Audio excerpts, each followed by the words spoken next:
The NFL draft getting closer and closer. 2 weeks from now, 2 rounds will be in the books. So let's do a mock draft, and this time I brought a friend. Welcome into the channel. I'm Cody Stoots. Let's talk some Texans, and let's do a mock draft. This time, my friend John Crumpler from Texans Wire is going to join me for this mock draft. We'll debate on what the Texans could do with the draft that they have set up right now. We'll go through the top 4 rounds of the mock draft, talk a little bit about the prospects we do and don't like, and maybe, just maybe, John Crumpler is going to be the one to finally get me on board with Edgerrin Cooper being a Houston Texan, the linebacker from Texas A&M. Won't you join us for that mock draft here in just a second? And won't you join us on April 27th for day 3 of the NFL draft, rounds 4, 5, 6, and 7. Texans right now have 2 picks in the 4th, 2 picks in the 6th, 2 picks in the 7th. It could be a busy day, regardless of how many picks or who they select. Myself, Landry Locker, and Figgy Fig are going to be hanging out at Daily Sports Club, 922 Holman Street. We're going to have drink specials, all sorts of fun stuff. We'll talk about rounds 1, 2, and 3. We'll watch rounds 4, 5, 6, and 7. Talk about the fun offseason that the Texans have had. You don't want to miss out on that. We'll see you for day 3 of the NFL draft, and you'll see a mock draft with my buddy John Crumpler right now. Here he is, John Crumpler, a Texans Wire, the lead analyst for USA Today's Texans Wire, and my buddy on this mock draft, my cohort, my co-GM. You are the left side of Nick Casario's brain. I am the right side, or whichever side we need to be here. Crumpler, what are the Texans doing here in this draft? Because it feels to me like they can do anything. Previously, I felt before Stephon Diggs got to go wide receiver, but now it feels like you can do anything. Are you in sort of the same boat? Yeah, and Cody, thank you for having me on. I can't help but agree with you there, because now all of a sudden the Texans, they don't exactly have a premium pick where you're going to be able to grab a guy that you think is a super high-end talent at a big position of need. You've got 3 top 100 picks, and I'm inclined to agree. You could go any different direction. If you want to address maybe some depth that you're not comfortable with at defensive tackle, linebacker, corner, you could do that. But if you want to stash a great talent that falls to your pick at any given point for the future, maybe you're thinking about 2025 when some of these cap hits are coming or guys are going to come off the books, I'd be okay with that too. So Nick Caserio and D'Amico Ryans, they're in a great spot. Yeah, so we'll get to the mock draft here in just a second. They've got a ton of picks. I don't believe Caserio is going to make all the picks. They're certainly not going to make the picks where they currently sit. He made, 8 trades last year, 7 trades the year before. I would certainly look and think about, last year he traded a 4th for a 3rd the next year. I would wonder if he'll maybe try to make one of those happen again with some of these 4th-round picks. But ultimately, let's get to the mock draft. That's what the folks are here for, the Pro Football Focus mock draft simulator, just doing the first 4 rounds. And, hey, if you see a name that pops up that you want to go trade for, you let me know and I'll stop this sucker. I'm also really interested to kind of see how some things start to play out at the top, where guys go. Obviously, what the Colts do, which they just ended up with Terry and Arnold right there. Got a chalk so far. Yeah. I want to see if Johnny Newton or Kool-Aid McKinstry start to fall. All right, we took a little pause here on the draft. Let's take a look at this. Byron Murphy did not fall. That's one of the guys that you probably trade up for if you were the Texans, if he slipped. Colts ended up with Terry and Arnold. Obviously, when you got to go against C.J. Stroud and this wide receiver group in Houston, you want to buff up that cornerback spot. Jaguars went with a tackle? Okay. That'd be great. That'd be so bulky if that happened in the real draft. Can we just wait for a second? I would be negatively surprised.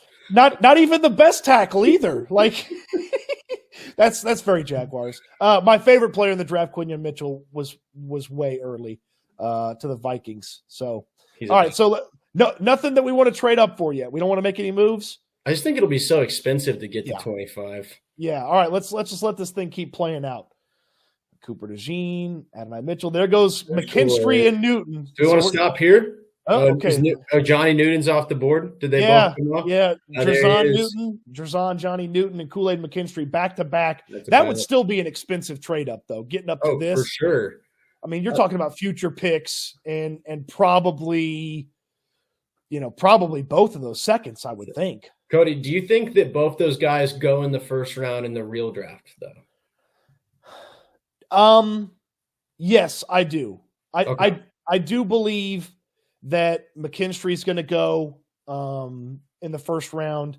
And then Newton feels to me like these – I think Buffalo's going up in the draft on draft day. I do think they're going to like a wide receiver, but I think they're going to go up. So whatever team comes down with Buffalo might want to come down again. And then you see some of these teams here at the top of the second round jump into the first for a Newton or a McKinstry if they're slipping. That would make sense. Yeah, I could see one of them if the right combination. I think it would take a run on receivers, and that's what I think we're all waiting for at this point is how many first-round receivers are going to go, because we know it's going to be a bunch of tackles, but in the past years, there's always kind of a mad chase for these receivers that people don't necessarily expect. So, yeah, it would probably take that to get either of them to fall, but those are the only two those are what I define as the two positions that you could justify at least somewhat expensive trade up if you're going to move from 42. Xavier Legette at 32 to the Chiefs is either it's either the best thing ever for the Chiefs or the worst thing ever for the Chiefs. I don't know. How's his driving skills? All right, let's get this thing to 42 and see what the Texans are going to do. Oh, a tackle for the Titans. Okay, that's fine. All right, so you're on the board here. I'll let you kind of run this thing. The people have seen me do the mock drafts. Tyler Nubin's a big favorite of mine. There's a couple of corners on the board, some defensive tackles.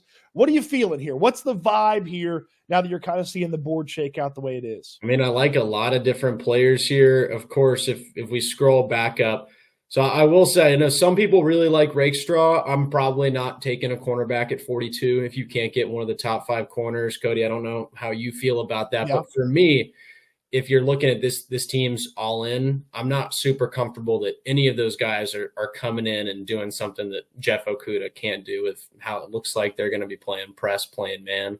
Sure. But I do like Tyler Nubin.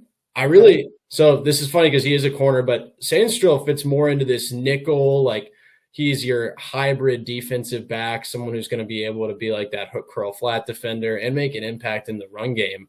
I was actually just Desmond King 1-year deal, so if you wanted to kind of have the succession plan for the nickel corner kind of in place, that'd be him right there, Yeah. And I mean, I was just talking to Roman Wilson. I got to interview him, and I'll be putting that on the Texans Wire on Monday, and he just had great things to say. Of course, Roman played a lot of slot, so he and Sanderstill were going up against each other in practice, and it kind of just glowed about him as a corner. The other name, Braden Fiske, who we both saw at the Senior Bowl, and who he had a good Senior Bowl. And it's funny, it felt like a name that when we came to Mobile, maybe did not have a lot of buzz. And all he's done over the last 2 months is just build momentum for himself. I think he could come in and be the starting 3 technique defensive tackle for Houston. I am fascinated that one of our favorites, Dane Brugler, is so much lower on Braden than everybody else. He has him, I think, as like the ninth or eighth defensive tackle in the class, which is much lower than I think everybody else. Let me pull it up here just to make sure. Yeah, he has them as the 7th, behind guys like Mike Hall, Chris Jenkins, even Mason Smith from LSU. So he's a little bit lower on Braden than a lot of guys. That's surprising. Is it the arm length thing? Is that just one of his like do not pass go traits? It may be. It might be one of those things, but he likes Newton, and Newton's got short arms. So it's all right. So what are we doing here? What are we taking we making a move? We getting a wide out? We getting a tight end? I think we can take where's Edgerrin Cooper on the board right now? Has he been taken? You're one of those people, huh? Do you like him? I don't know that linebacker makes a lot of sense because if you're drafting Edgerrin Cooper, can he help you on special teams day one? And how much is he on the field initially? Like, yes, in 3 linebacker sets, you put him on the field with Christian Harris and Azeez Al-Shire, and you've got a really freaky linebacker core. But how often are you in 2 linebacker sets versus 3? And does it make sense to use that pick on him when maybe another position would make a little bit more sense? I haven't got there on the linebackers yet. And I just think back to Daniel Jeremiah in his first draft press conference saying, this is one of the weakest linebacker drafts that he can remember. And I just can't get that out of my brain. And I know that that's sort of putting everybody in a catch-all, But I can't get there on Cooper yet. If you want to make the move to Cooper, I mean, the people are going to love the mock draft. I see his name in the comment section more than anything. Well, with where he is on the board right now, I wonder if we can wait to 59. That is his ADP. Okay. And like you said, the difference here might be they're playing the base 4-3 about 30% of the time, but they're playing nickel with that fifth defensive back on the field close to 70% of the snaps. So what if we take Michigan's Mike Sainristil here and we get someone who can shore up a question? It's a problem right now. The Houston Texans defensive back group probably has more question marks than it has sure things. So if we can put a sure thing in there. Well, and I like this too because Desmond King can play outside in a pinch. And if King has to go play outside for whatever reason, because Derek Stingley's got durability questions, Jeff Okudah's got durability questions, CJ Henderson has durability questions. So if King's got to bump outside, you got Sanders still here. All right, let's do it. Let's do it. The Michigan corner.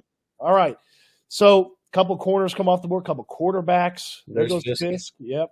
Newbin comes off the board. Your guy, Roman Wilson, my guy too. I like him a lot. I like him. All right, so we're back here on the board, and your linebacker is still available. So is Jaden Hicks, the top safety, according to Dane Brugler, which was a bit of a surprise for some people, I think. So two things I want to talk about this pick. First of all, where do you stand on taking a rookie safety? Because for me, that feels like a position that the veteran market is so saturated right now that I think, and they still have some cap space to work with following the Shaq Mason and the Titus Howard restructures, that it's hard for me to get on board you taking another young guy when you could bring in a veteran and probably one who's going to be familiar with some of the concepts that D'Amico's been running at the pro level. Here's what I like about a young guy versus an old guy. You get 4 years of him if he's good. And young guys don't have a choice. They have to play special teams. I don't know if you can bring in a veteran and convince that guy, hey, not only are you not going to start, you're going to be a key backup, but we also need you on special teams just in case. I just wonder if one of these young guys, you can immediately turn them into a special teams weapon, and then they're right there in a safety room that very easily could see the top three guys move on at the end of the year. You know, Jimmy Ward's contract could be up, Eric Murray's contract, and then if Jalen Petrie doesn't play well this year, there's no reason to give him another year. So, you know, if you wanted to have a young guy ready in case, you do have some turnover in the safety room. That's why I do like the young guy versus – I think a veteran would probably be a 1-year commitment. Now, if that veteran's Justin Simmons, sign me all the way up for that.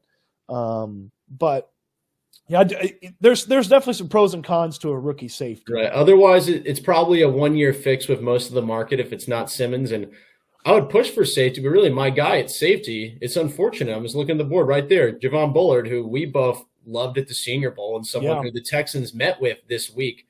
By the way, what a glowing review of him and the Beast. That was a fun profile to read from Dan Brugler. I would love to take him at 59, but he's off the board at 58. So this is where I know you're not sold on a linebacker, but when I watch Edgerrin Cooper, what I see is a hyper-athletic, violent linebacker who D'Amico Ryan's going to love. That's someone could start him at that strong side on the 3 linebacker sets and just let him play the run, be instinctive, just be an enforcer, be part of the swarm on that defense. He's a better athlete than Henry To'oTo'o. He's going to give you some juice in that set.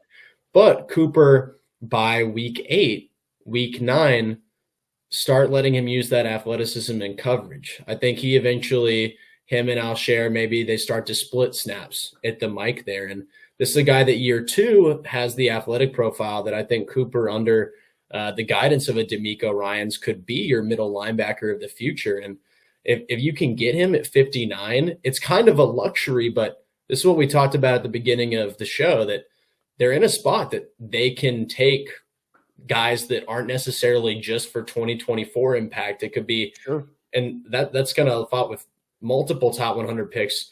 Is there some wisdom to taking guys who might have an okay impact in 2024, but are going to be key pieces of your 2025 team when you keep this rolling? And wait, Code, one other guy I'll throw out, and you can just shut me down.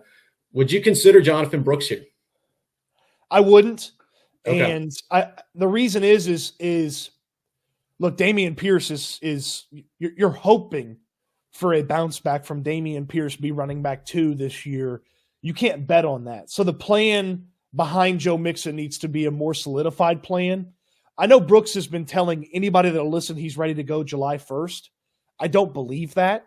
I believe he'll be ready to go in August, and that'll be in the middle of camp for the Texans. Got to remember, they start about 10, 12 days early because they got the Hall of Fame game. And it's like this guy's going to be just sitting, chilling for the first couple weeks of training camp. Like, I don't love it. I like some of these other running backs better that maybe could show up a little bit later. Certainly, if healthy, this would have been a no-brainer. I think you take him. But I worry about performance after the knee injury. I worry about when he shows up, and I worry about how much he can help you in 2024 right away coming back from that injury. So he's a bit more of a concern for me. That's fair. I was watching Jonathan Brooks's film today, and I think he's going to be my RB1. He's someone that I think you and I would both agree would have been a top 40 pick in this draft without the injury. And part of me says, hey, this is a team that we've got the wideouts, but PFF Bobby, he still loves to run the football. Would they take a Jonathan Brooks as a, hey, you can slowly transition in behind Joe Mixon, and then we can get out of Mixon's contract after next year with that. It's only $13 million guaranteed, and let it rip with 3 years of Jonathan Brooks as a high-end RB1 on a rookie contract. But and Caserio was comfortable with John Mechie coming off of the injury as well. So, and if you believe the rumors, he was comfortable with Jameson Williams coming off of an injury. So, obviously the Texans didn't get him. The Lions traded up for him. But he was comfortable with some guys who were coming off serious injuries, a la what Brooks is coming off of. So, maybe Nick Caserio is a bit more comfortable with it than I am. I'd lean this linebacker over the running back, though. I would too. Cooper's going to be higher on my board. Cooper is a D'Amico Ryans football player. I think Cooper could take in a position that D'Amico puts so much responsibility on. He could take that unit to even another level than what we expect with Alshire this year. So let's take him. All right, Edgerrin Cooper is the pick. So Mike Sanderstrill and Edgerrin Cooper, the two picks. There goes Brooks on the running back. There goes his teammate from Texas, Sanders. High for Devontae Walker. Yeah, Tez Walker, if he caught the ball every time it was thrown to him, I feel really good about him. If he could catch the ball, he would be an elite wide receiver. Johnny Wilson at 80. Johnny Wilson at 80 is a big overdraft. I mean, do you think he goes top 100? I would be shocked if he goes top 100. I can't get his poor Senior Bowl performance. We were there for it. I can't get the poor Senior Bowl performance out of my brain, and I can't get Steve Smith Sr.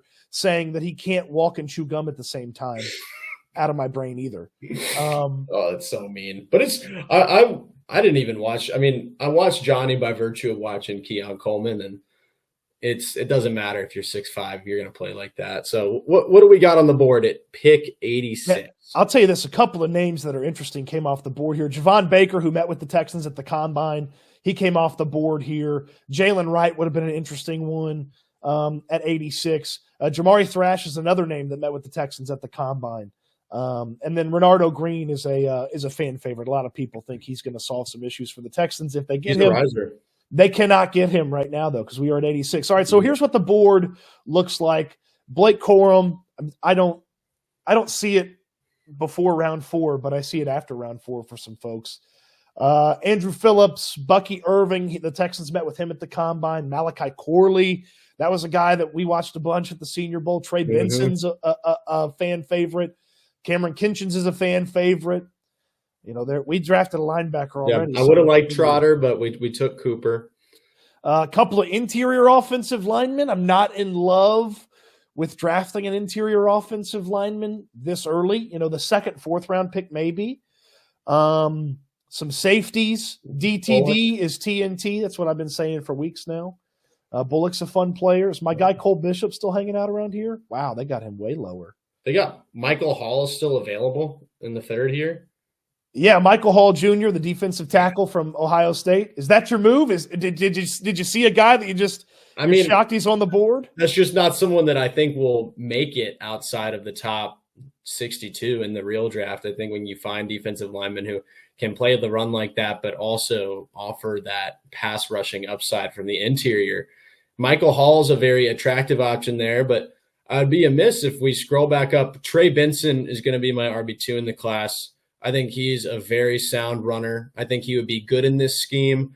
And also, well, we can't ignore Joe Mixon. I like Joe Mixon. I think he's a good player, but the Cincinnati Bengals last year did not trust Joe Mixon on third down.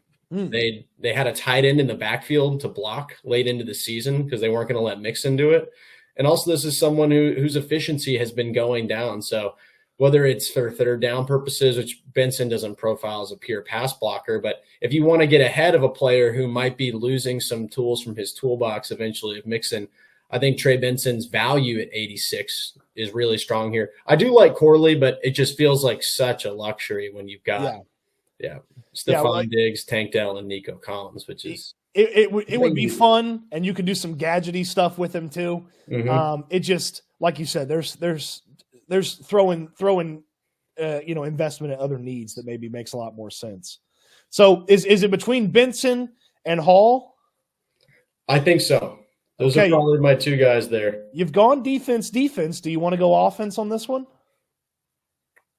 I would like an insurance policy. If anything happens to Joe Mixon or if Dameon Pierce doesn't take that step, I think this is a appropriate range to take a Trey Benson. And I really like him as running back. I think he'd be successful in this scheme. Let's take him. We're going to steal him from the Cowboys who need a running back. So Trey Benson, there it is. And then they went with Malachi Corley, the Cowboys did. All right, so some names popping off the board here. Bucky Irving goes, Brendan Rice and Jacob Cowing, two guys we watched at the Senior Bowl as well. There goes Michael Hall at the start of this round. Tommy Eichenberg. Probably should have taken him, but you talked me into it. Now that I'm thinking about it, if I'd waited for the fourth, could have taken a running back here probably instead and had Hall. But let's see what we're working with. I am bummed with how the fourth round has played out here because look, these guys at the top of the fourth round, it's a little bit tougher to justify seeing them. But Marshawn Lloyd, we took a running back, but if we'd gone a different way, that'd have been an interesting one. Brownlee Jr.'s had a couple of nice moments in the draft process. Oh, he was hilarious at the Senior Bowl. He was running routes for guys. Leonard Taylor would have been a defensive tackle that would have been interesting. Cam Hart's a guy the Texans have talked to a bunch in the draft process. I know a buddy of mine who does scouting is way higher on Hart than the rest of the NFL. Tyrone Tracy's a guy that a lot of people have asked me to take another look at and to think a little bit more about. Obviously, the Texans in this mock draft have already drafted a running back. Stover's a fan favorite. I love this guy. I think he's going to be a lot of fun. Of course, the Eagles get a sweet center to start right away. All right, so where are we at here? So defensive, offensive with the first three picks. So a cornerback who's a slot-heavy cornerback, a linebacker, and then a running back. So where are we going here? There's some interesting names. I mean, obviously one of my – I know you love Cole Bishop. One of my absolute favorites. I know we talked about safety with the first pick, so maybe it doesn't make as much sense here. Cooper Beebe. Let me tell you about Cooper Beebe. Byron Murphy said Cooper Beebe is the nastiest offensive lineman he went up against in his college career. And I cannot get that fact out of my mind that the top defensive tackle named Cooper Beebe as the toughest guy he went against in his college career. So I can't get that out of my brain. And he was playing all pros at Bama, at Washington. He played Washington this year. And the fact you remembered the guard from Kansas State, that says something. Yep. There's some, Ben Sinnott. I know you're a Theo Johnson guy at tight end. What are we thinking here? What's the move? We can go a lot of different ways. I mean, part of me says, let's just go ahead and take Theo Johnson because he's going to be on the board. But we won't do that. People are tired of me taking Theo Johnson, understandably, because I've been pounding the drum for – I also think in the real draft, he'll go in the top 100. It's those traits aren't going to make it to 123. Yeah. So I don't know how fruitful that exercise would be.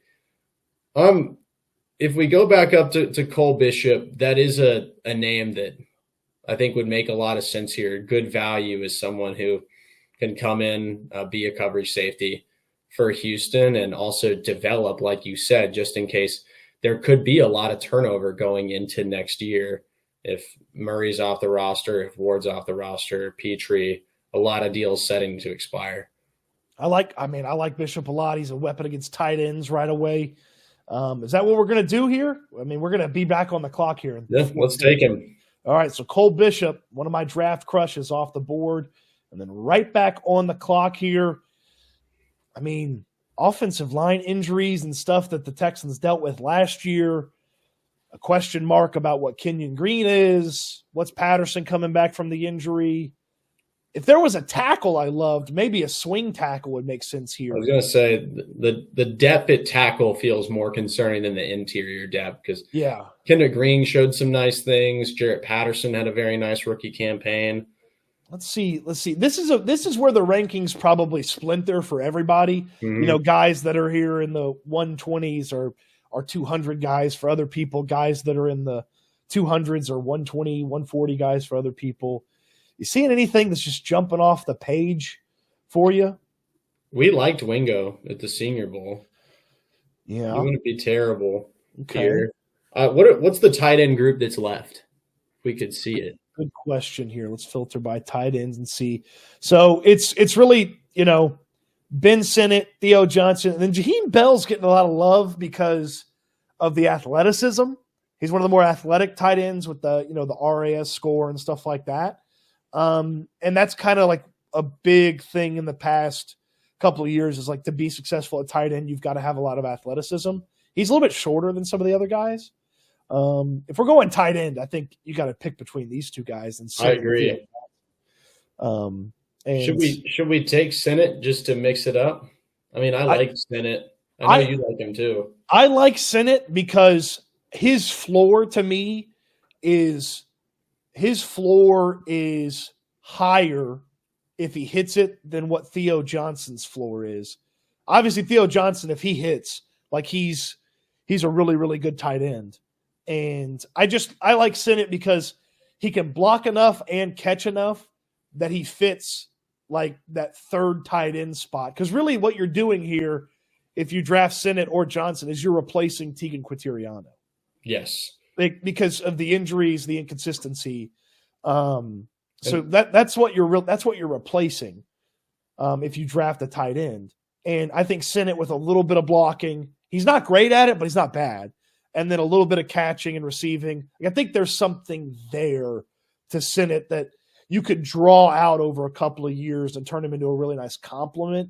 I don't know if he's ever going to be a stud. Obviously, Theo Johnson can be a stud, but the likelihood of him being a stud maybe is lower than Sinnott being productive. A starter. Yeah. I mean, Theo Johnson's floor might be being like Kahale Warring, like just a great athlete who doesn't put it all together that Texans fans will be familiar with. Yep. So, yeah, let's take Sinnott. I think he could come in on 12 personnel. Believe he took some snaps at their H-back, fullback while he was at Kansas State. So you can teach him to learn Andrew Beck's position, and when Beck moves on, you got a more dynamic threat on the team to go block there when you want to do that. Yeah, I think Sinnott would make a lot of sense here. The sixth sport athlete in high school. Let's see if I can remember them all. Golf, tennis, track and field, hockey, baseball, and football. It's crazy. But we got to report PFF for this suggestion. Jermaine, if you watched Bryce Young last year how did anyone watch last year and now says Jermaine Burton should be going in the top 60? But Burton, get out of here. Burton also the give a crap meter is pretty low on plays that don't go to Jermaine Burton. Like Jermaine Burton's one of the people that Nick Saban retired because of. Sorry, you have like 500 receiving yards with Bryce Young as your college quarterback. I'm not moved. All right, so the Pro Football Focus folks gave us a pretty generous score. They didn't like the Trey Benson pick. I don't understand why they didn't like the Trey Benson pick. That's literally where they said he was going to go. Maybe they don't like the need. Yeah, the need. They don't like Ben Sinnott. They probably wouldn't have liked any tight end there. Overall draft grade of a B+. They're usually much tougher on me, so you did a much better job than I did. Address some depth pieces on the defense, some immediate depth pieces that you can use right away on offense. I don't know if Frank Ross is in love with our draft because I don't know what Cooper can do on special teams. And, maybe Sandra Stroll can help you on special teams. Bishop's going to be a freak on special teams as a backup safety initially. Like using his athleticism, he'll be fun. But, yeah, I think this is a pretty good draft. I think that addressing depth needs is not a bad move here. And then, Nick Caserio's he's got 2 selections in the 6th round, 2 selections in the 7th round. I don't think he's using either of those. He probably moves up from some of these spots to potentially get those guys that we talked about who come off the board before our pick. But if this is the draft, you're looking at, I think all 5 guys have an impact on the 2024 Houston Texans. And if you go to the 2025 Houston Texans, and you could be saying big things about Cooper. I think Benson could be the starting running back coming into camp. I think Bishop could be all of those guys except Sennett, just because Dalton Schultz is on that big extension, could be key starters going in. So this is a draft that I think nicely walked the line between we're going all in to win a Super Bowl, but the draft is where we, get the future foundation ready for the team. I mean, inevitably, when you don't have a first-round pick, it's hard to find starters, especially when you've had an incredible offseason with free agencies and trade like the Texans have had. So to find a 2-deep contributor, a 2-deep contributor, a 2-deep contributor, a 2-deep contributor, and then, a 2-deep contributor, it's a pretty good job by us. We did a good job filling in for Nick Caserio on this. I'll take it. I'll take that all day. John, tell the folks where they can find all of your stuff. And you do a bunch of great draft breakdowns on Texans Wire. You do a bunch of great stuff on Twitter, but tell the folks where they can find all of it. Thank you, Cody. And thanks again for having me on. This was a lot of fun. Guys, you can follow me on Twitter /X, whatever we want to call the platform, at John H. Crumpler. I put a lot of draft film out there, my thoughts about different prospects and different directions the Texans could go in this year's draft.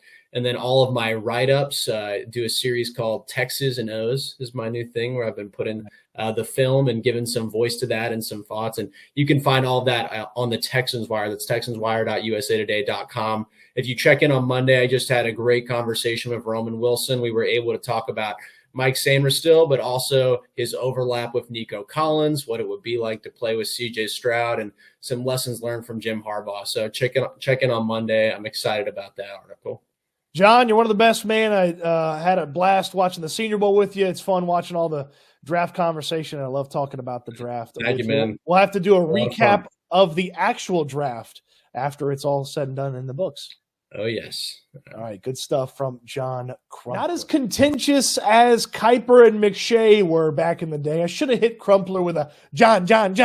If I'm going to look like Mel Kiper, he's got to be my Todd McShay. I should have hit him with a John.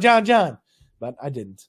Alas, maybe in another mock draft with Crumpler we can do that. But hope you enjoyed the mock draft. Some really nice players there for the Texans. If it plays out like that, may not be the most exciting mock draft ever, but a really solid group of players for the Texans here in 2024. What did you think of the mock draft? Should we have made a different selection or a different pick with some of those options that we had? Let me know in the comment section down below. On your way down there, throw me a thumbs up on the video. Subscribe to the channel if you haven't already. And check out all of John's work. He does a fantastic job with draft prospects and the draft conversation. He mentioned that big interview with Roman Wilson that's coming up on Monday as well. That's one of my draft crushes, which you saw at Houston Football. If you're subscribed to Houston Football, if not, the link's in the description down below. Once again, I want to remind you, April 27th, Daily Sports Club here in Houston, 922 Holman Street. Big parking garage attached to the building. Park, come out, hang out with us. We'll watch rounds 4, 5, 6, and 7 of the draft, and we will hang out, talk Texans, all sorts of fun stuff. Playing myself, Landry Locker, Figgy Fig, and you never know who else we might get to show up at this thing. But it doesn't matter who else shows up as long as you show up for the party at Daily Sports Club on April 27th, day 3 of the draft, rounds 4, 5, 6, and 7. Watching it with you. Hope you enjoyed watching this mock draft. I enjoyed doing it with John Crumpler. I appreciate you watching the video up to this point. I can't wait till we talk draft and talk Texans again soon.